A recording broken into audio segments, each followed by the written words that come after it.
Welcome to the Stock Market Morning Prep video for Friday, June 27th. Well, like I mentioned the other day, market does not have memory. One day down, one day up, and now we're down again in the pre-market, down about 4 handles in the E-mini S&P electronic session. So it's a tough call. We have the yen, the spot yen, which is in front of you here, really starting to break out of this Fibonacci cluster of resistance, which has capped this move back early March. So what happens if this starts to move? Well, if the spot yen starts to move, now we know this is inversely correlated as we've been watching this for the last 4 months. It will continue to put weakness in U.S. equities. Now, we had Fed members speak hawkishly yesterday morning, and that's where we had a quick dip down. And this is why I'm saying that it's a very dangerous market if you don't know what you're doing. And I want to just show this to you real quick. This is going to be the 5-minute chart of the spiders, which is the tracking ETF for the S&P 500. Now, in the opening at 9:30, we were up about 2 handles, and at the opening at 9:30, we've dropped immediately well over 10 handles, and there was no pullback. So if you were waiting for a 15-minute rule, right, 5, 10, 15, you wait for the pullback, the 15-minute rule of the opening range, and you wait for that pullback, which never happens. Now you don't get short. Now you're looking for that pullback to get short again on that dead cat bounce. You wait. Now there's no pullback. It grinds higher, and boom, it pops up the rest of the day. So your day's shot. So this is why you have to be very careful, because fear happens so fast. And then obviously we had, I think we had some decent numbers come out, and then we grinded, and then I believe this here was another announcement or something came out early on. I really don't look at news during the course of the trading day. It's disturbing, and nothing happens. Nothing good comes out of it. Just as long as you know where to trade and what your plan is for the day.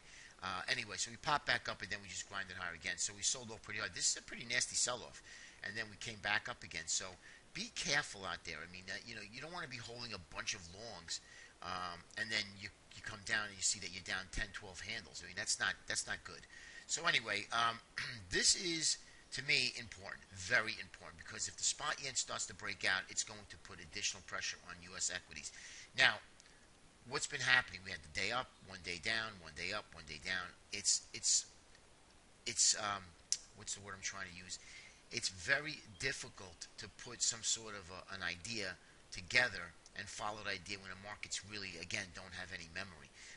Right, the longer-term picture is bullish, obviously, but you can see with the volatility starting to pick up again ever so slightly, and with the yen starting to break out to the upside, this is very important, and it's significant.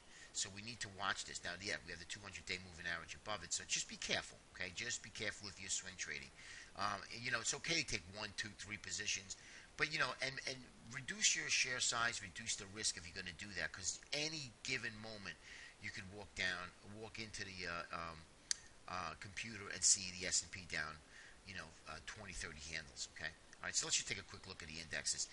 Another reason why I'm cautious, again, is bonds. As you can see, bonds did not break down, and now bonds are rallying again. So this is another sign to tell me that, money's flowing into these safe havens. And also, as you know, we mentioned before, I'm not going to show it to you today, healthcare, utilities, consumer staples, all at all-time highs, and utilities making all-time highs. So that's not a good sign where money should be flowing into. And yes, we do have divergence, as I showed you early in the week about the advanced decline of what's happening with U.S. equities. We have the New York Stock Exchange new highs making lower lows. Okay, so that's not good. All right, now let's take a look at the ES. Did any damage? Was there any damage done this week? No, not at all.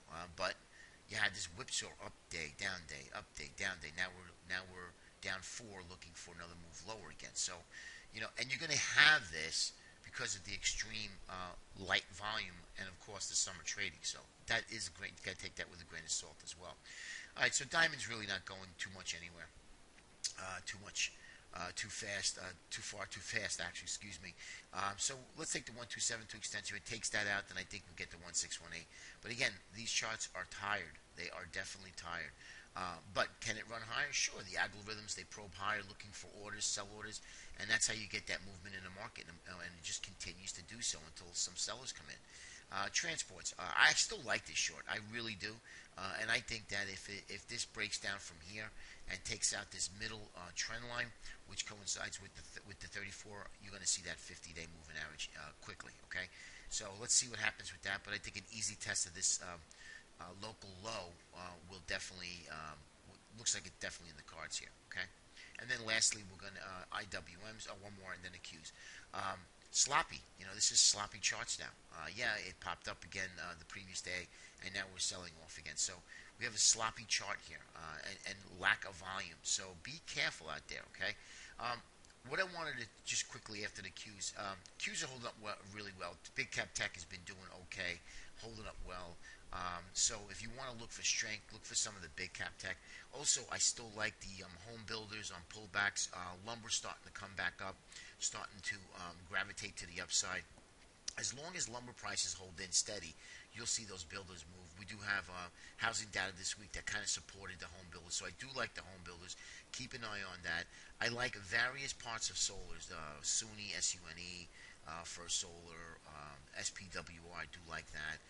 So just those selective few, you just got to find strength within this market that looks like it's ready to roll over. And that's what I'm trying to do. And then by doing that, it's a stock picker's market. You're not going to have a lot of activity during the day, but it's okay.